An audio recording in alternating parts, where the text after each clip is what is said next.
also in the sacrificial system that had been carried out for generations, where that little sacrificial lamb was sacrificed morning and evening, morning and evening. And then throughout the last half of the Gospels, Jesus keeps telling his disciples, I'm going to die. I'm going to die. This is how it's going to happen. They're going to do this. It did not take him by surprise. He was not a victim. He was a volunteer. And that changes everything when we realize that. But that Thursday night, when the time to really fulfill that plan had finally arrived, Jesus struggled in the garden. He struggled because he was still competent and he could revoke that advance directive. He could just say, I'm opting out of this. And in a way, as you hear how he's praying, it's like he's really wondering if this is a good idea after all. So let's consider what his options were. He could fight like the zealots. He was young and strong and had charisma, and the crowds would fight for him. Anybody he'd healed would be right there. He could do that. Or he could simply disappear, duck and run. He had done that several times when he was in Nazareth, his hometown, and they were pushing the crowd to push him off the cliff. And when we were in Nazareth, it is a steep hill in Nazareth, which is really interesting. When you read the Bible, you often don't have the picture. But when we were there, it was like, that could have been the hill they were going to try to push him off of. But he just disappeared through the crowd.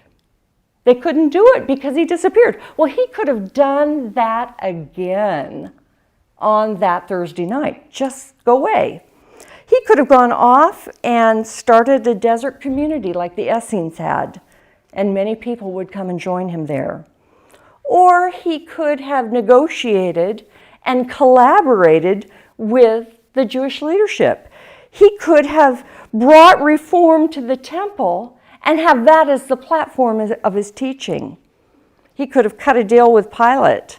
Imagine he could have influenced the Roman Empire from the inside. That would have changed the world.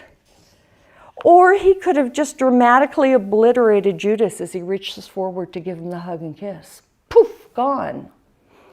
He could have asked for a legion of angels, 10,000 angels, who in a flash of blinding light and display of great power could have knocked everyone else out, and then the angels could have been a hedge of protection around him. He was still the omnipotent God. That Thursday night, he was still God. And maybe one or all of these miracles could have rallied Israel to his side, and he could have just aborted the mission and not have to go to the cross. But he did none of these things. Instead, he talks to his Father, and he calls upon his Father to be delivered. He asks to be spared. He wants an amended plan. The story of how he made that choice is what we will consider together this morning. Because the way he made his choice provides a pattern and an example of how we are to make difficult choices, how we are to deal with our challenges, and it's an instinctive recoil when life is difficult, and that is not necessarily sinful. It's just we have to talk to God when we find that recoil happening. So, got to get my clicker out. There it is. Is it on? Yes, it is. There we go. In Mark 32 through 36, Jesus opens his most private thoughts and prayers to his disciples. And to the reader of Mark's gospel, he lays prayer that this was really difficult. But it's interesting because what he was praying, they didn't hear. Why didn't they hear his prayer? They were asleep. So they could not have recorded these prayers unless he had told them after the fact in those 40 days before he went back to heaven. So we know that Jesus wants us to know that he struggled. He wants us to know that he struggled so that when we struggle, we'll know he gets it, that he understands us. And that's pretty good. He told them about this prayer, and we have it because he did that. Now, up until this point, Jesus has been in absolute control. Nothing has ever concerned him. Nothing has ever made him mad. Very few things have made him mad. He did get mad in the temple. And he reads people's thoughts, and he always knows what to do, and he always knows what to say. But we read here that he began to be deeply distressed and troubled. Kind of hard to think of Jesus deeply distressed, isn't it? The Greek word translated deeply distressed means astonished or shocked. And troubled means to be overcome with horror. He is terrified. He's fighting that fear. The unflappable, serene, self-possessed teacher feels something and realizes something that knocks him face down in pain and makes him shake in terror. He describes it, and there it is, that it is to the point of death. He's saying, I feel like I'm going to die right here. I might not even make it to the cross. Because whatever he was feeling was that intense. What was it he was feeling? Here's a picture that kind of describes it. He is beginning to taste what he will experience on the cross, and it goes far, far beyond physical torture and death. Ellen White tells us in The Desire of Ages that his physical pain was nothing in comparison to his emotional and spiritual pain. So what he's feeling isn't his bones aching or his muscles aching, it was his heart breaking. What is the terrible thing that makes Jesus so terrified? It's at the heart of Jesus' prayer. 3 times he begs for the same thing. Take this cup from me. Throughout the Bible, the cup is a metaphor for the wrath of God upon human evil. All his life, because of Jesus' eternal intimacy with the Father and the Spirit, whenever he turned to the Father, the Spirit came and flooded him with love. Wouldn't you like to have a walk like that with God? That every single time you turn your attention, the Spirit was just right there. Do you remember what happened visibly and audibly when Jesus was baptized? The Father showed up. The Father spoke, and the Spirit descended upon him like a dove. Do you remember at the Mount of Transfiguration when Jesus is praying, what happens? Again, the Father shows up and speaks, and he was just bathed in that heavenly light. Because when Jesus prayed, the Father was right there, just so close. But in the garden, he turns to his Father because he needs strength to do the next day. He needs strength to fulfill the plan. And all he can feel is wrath, that cup of sin and woe, the abyss, the chasm, the nothingness of the cup. In Gethsemane, Jesus pre-tastes the weight of sin and guilt he'll bear on Calvary. He began to experience that spiritual, cosmic, infinite disintegration that would happen as he became separated from his Father on the cross. Bill Lane explains this in his commentary on Mark. He said, Jesus came to be with the Father for strength before the ordeal began, but instead of comfort, he experienced the horror of hell, of separation from God. Now, please understand, Jesus is not begging not to die. He's begging his Father not to make him die alone without the Father's presence. He's pouring his heart out. He's undone. He's honestly and desperately pleading with God to change the plan, and that if possible, the cup might pass from him. And he cries, Abba, Daddy, everything is possible for you. Take this cup from me.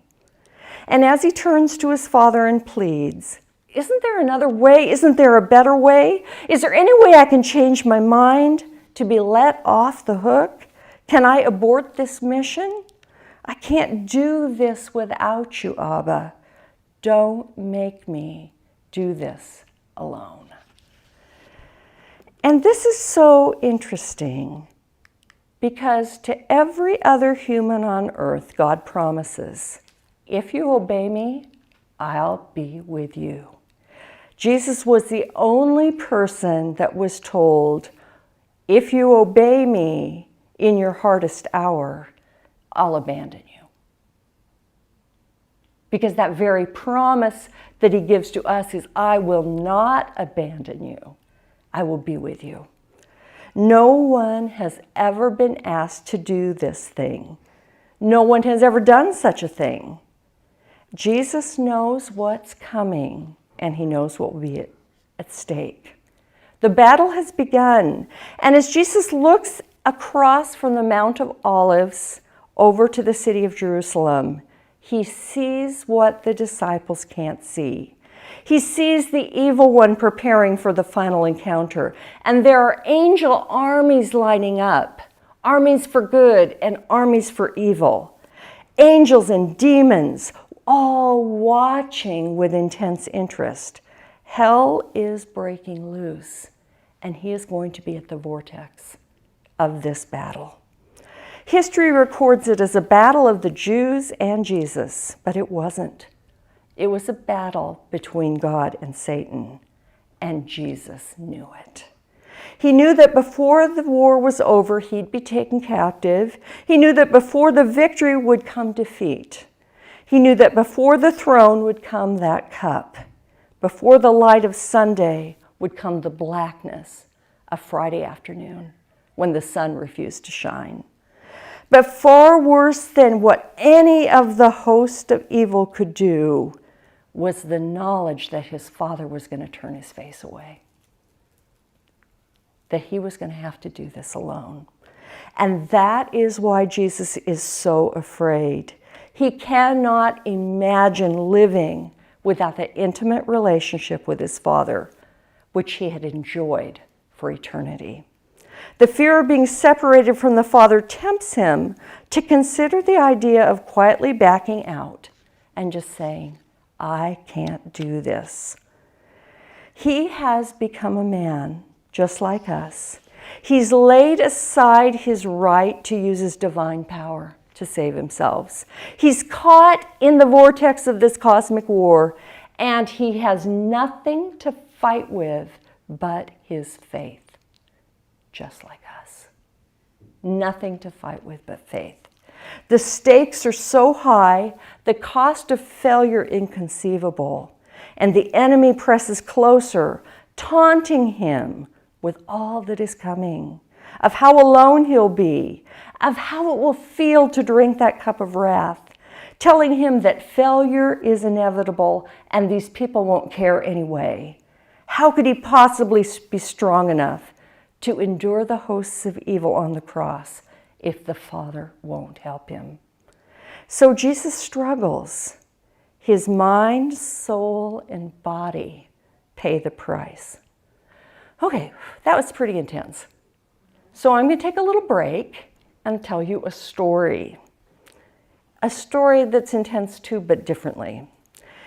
In his delightful book, A View from the Zoo, Gary Richmond describes what it's like to be afraid. He says, one of the goals of the modern zoo is reproduction, especially of rare animals that are close to extinction.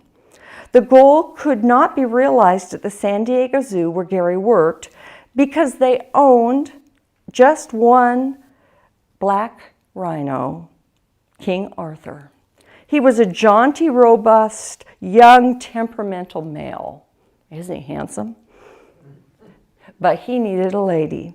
So the zoo came through for him in a big way when they purchased Lady Twinkletoes, a dark, elusive beauty pulsating with rhino charm. She arrived at the zoo in a crate that was so large it could not be driven to the back of the exhibit because of the high bridges and tunnels that were part of the zoo system. So the decision was made to lift the crate to the front of the exhibit, and this just is amazing, with a large crane that stood waiting for her arrival. When she did arrive, it was clear that she was upset. On that same day, she had been taken in her crate from the cargo hold of a ship, lifted onto the truck, driven 40 miles over the LA freeway to the zoo. The variety of smells, sounds, and shadows had taken their toll on this animal that's extremely sensitive and subject to fear and anxiety. She was feeling progressively more trapped by the crate, and she wanted out now. The zookeepers knew this because she was frequently ramming the door of her crate so hard that they heard it cracking and noticed the splintering at the hinges. The order was shouted to hurry up with the steel cables. It was a frenzy of activity as the cables were bolted together and attached to the giant hook at the end of the crane's cable. Lift away. The crane began to rise among the hurrahs and diesel roar that thundered from the crane. Billows of smoke belched forth from the engine that obviously needed maintenance. Inside the crate, Lady Twinkletoes had reached her stress limit. She was possessed by terror in her mind, and she knew she was going to die. Her very survival was in question. 17 feet in the air, the crane began to rock violently. 4x4s bowed, cracked, and fell to the ground as she exerted her massive strength. The door began to disintegrate. The crane operator swung the crate into position as quickly as possible. Lady Twinkletoes blasted the last vestiges of the door off the hinges, sending the splintered wood crashing to the ground below. The zookeepers were terrified. If she attempted to jump from that height, she would be crushed and killed by her own weight. Rhinos see very poorly, and she stared downward without focus or intelligence to interpret what her circumstances were. She was trembling with fright, and her eyes were filled with tears. 10 feet, 8 feet, 6 feet, 4 feet, still 4 feet above the ground, Lady Twinkletoes opted for freedom. She fell with a sickening thud, and her keepers waited with bated breath and clenched teeth, hoping she'd be able to get up. She snorted and struggled successfully to a standing position.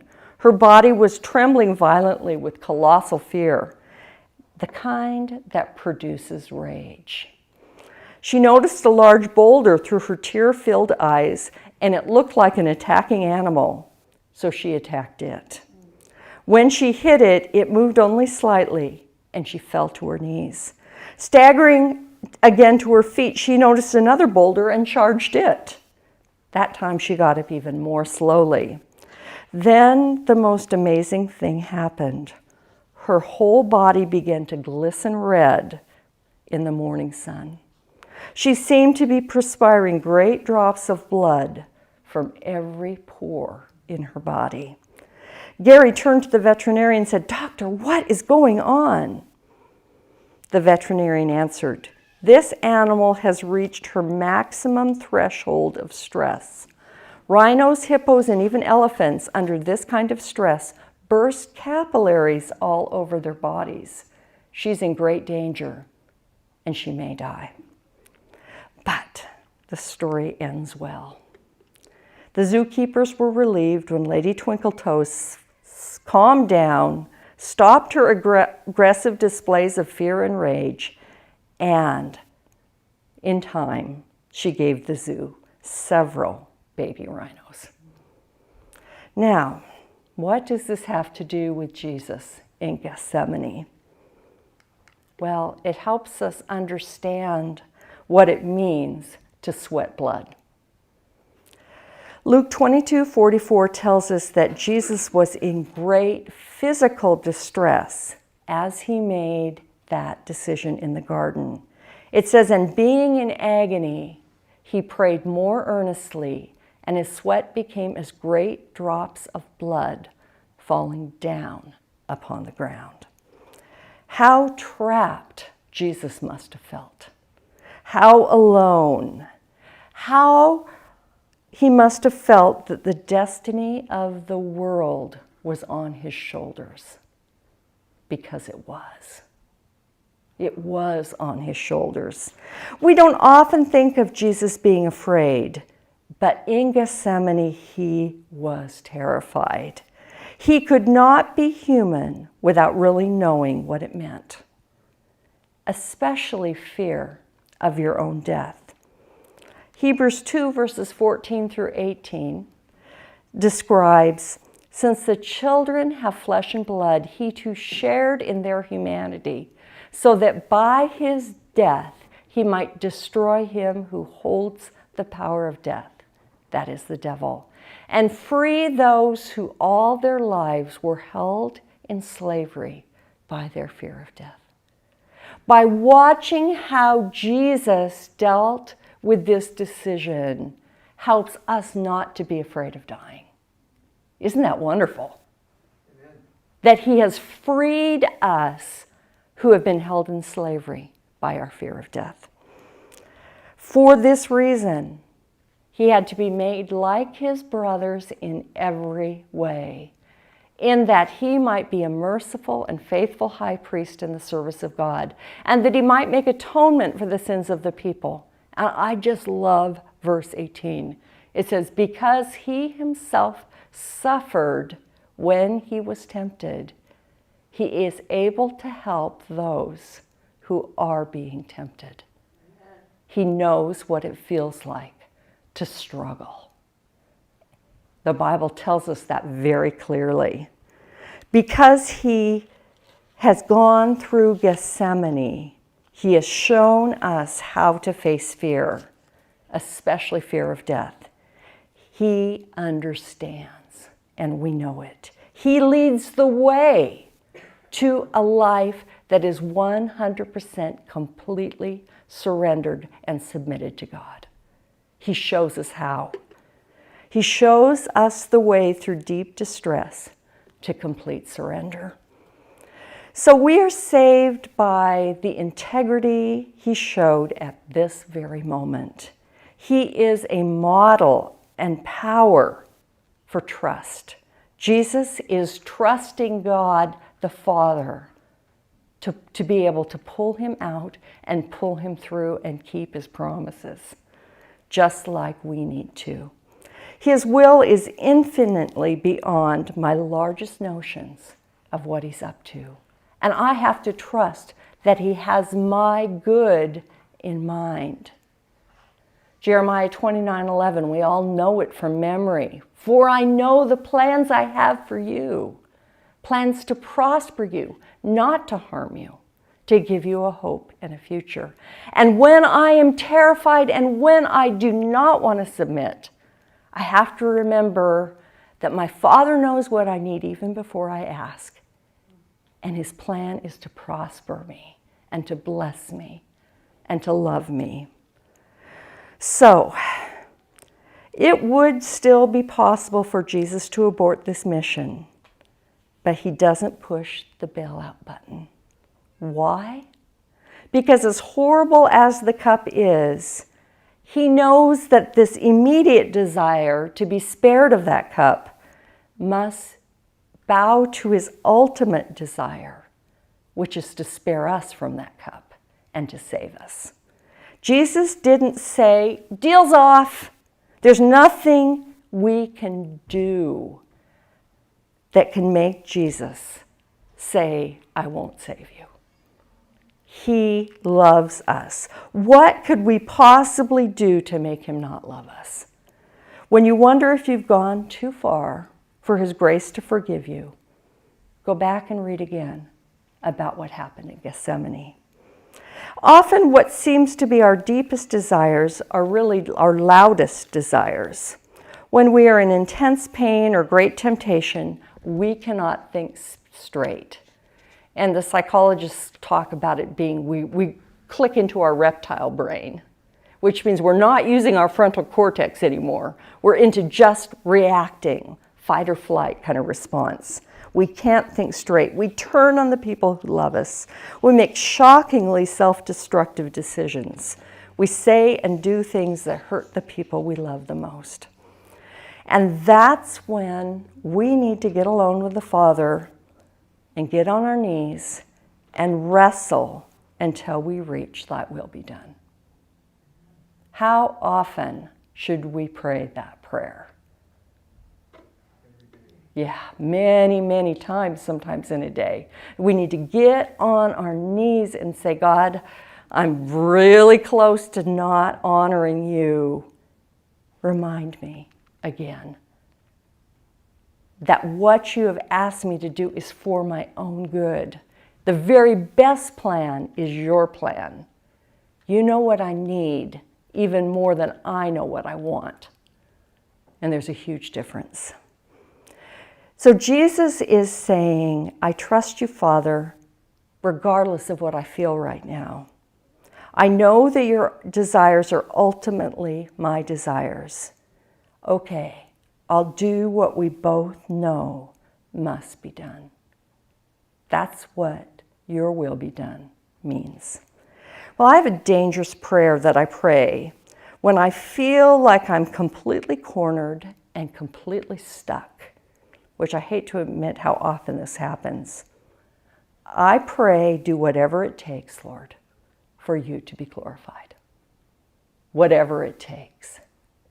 And I pray that over my children. I pray that over my home, over my marriage, that I say, God, I want to be 100% yours, but idolatry sucks me in to love other things. And if you have to take those things away, do whatever it takes. That is to say, thy will be done. And that's in contrast to saying, get me out of this mess. Take it away and hurry up. When our prayers shift to, my will be done, I'll tell you what to do, God.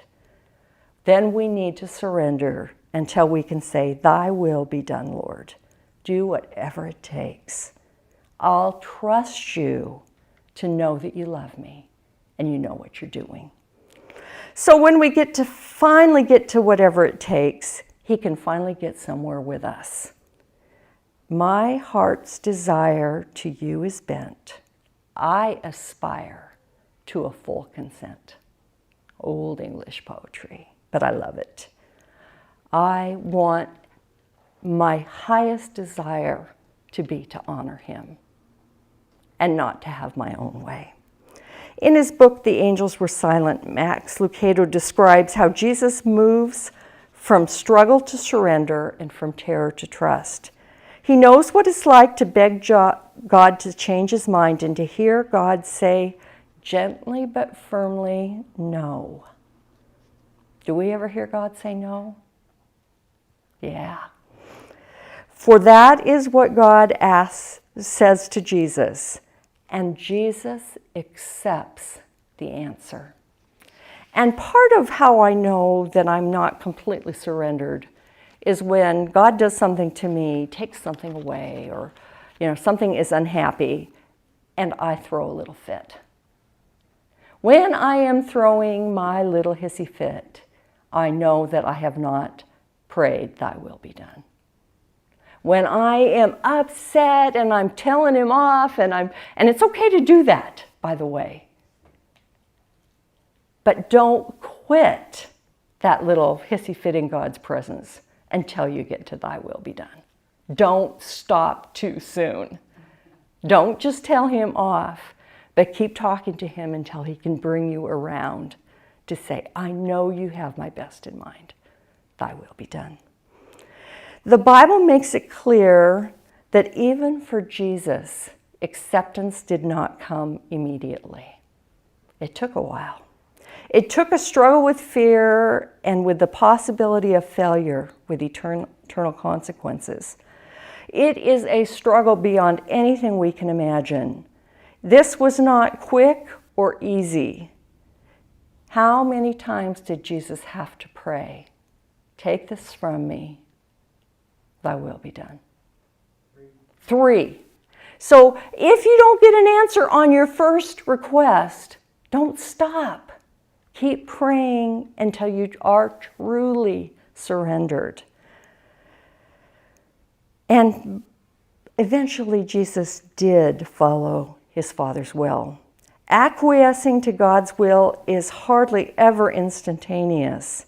It's a process of submitting and resubmitting and resubmitting. God does not disapprove when we struggle, because sometimes we have to figure out it really is his will or not. You know, and during that time especially, there's a lot of emotional stuff going on. But once you are sure of what God's will is, that's when you need to, as soon as you can, you save yourself a whole lot of emotional energy if you submit early in the process instead of late in the process. It's not neat and quick and easy, but none of us have yet sweat blood. So we know that however we struggle, we have never struggled as hard or as long as Jesus struggled that night when he chose to save us. It says that he prayed with loud cries and tears to the one who could save him from death, and his prayer was heard. But did the Father save him from death? No. But can you imagine Gethsemane from the Father's point of view? Imagine being God up there, watching your beloved Son, who has never done anything wrong, struggle and cry like that. I would have been down there in a flash and I'd say, okay, we'll find another way. But what the Father felt as he watched his Son sweat blood, and yet he said, I'm so sorry, Son. I love you. But we're not changing the plan. If you ever wonder if the Father himself loves you, remember Gethsemane. Because in Gethsemane, he chose you, your salvation, over the request of his own beloved Son. What did it cost your God to save you? The more you understand about the horror of separation from God in his wrath, the more you understand his love, that he let Jesus do that for you. The deeper you understand God's attitude towards sin, the more wondrous his grace. God chose you. He loved you enough to not give in when Jesus begged 3 times on that unimaginably painful Friday. Well, Jesus took his best friends into the garden, and he told them, my soul is crushed with grief. Stay here and watch with me. Now, if you had a dear friend who told you that, what would you do? Try to stay awake. Yeah, you would stay there and watch with him, right? But it was almost like the devil put sleeping potion upon those disciples. And it says that their grief caused them intense fatigue. because they kind of had a clue what was going to happen. Jesus knew he needed support. He asked his friends for it. And what does this teach us? It's right to have support. It's okay to need support, and people let you down. You know, people even let Jesus down. In this case, pretty badly, pretty significantly. They couldn't stay awake. It's typical, and humans do that. But even though God had to tell Jesus no, he did not let him down. Instead, he sent an angel. And an angel from heaven appeared to him and strengthened him. This was after he finally had come to the final, "Thy will be done." The angel comes. When we ask God to take us out of our trouble, he often answers it by strengthening us to go through it. And so there's this angel coming. When Jesus turned to the Father to help him face his fear, the Father sent an angel to help him, encourage his spirit, and help him through this time of struggle.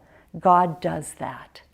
He says, "Call upon me in your day of trouble, and I will answer you, and you will glorify me." He doesn't ever fail when we call upon him. It's just he sent the angel instead of letting Jesus bail out.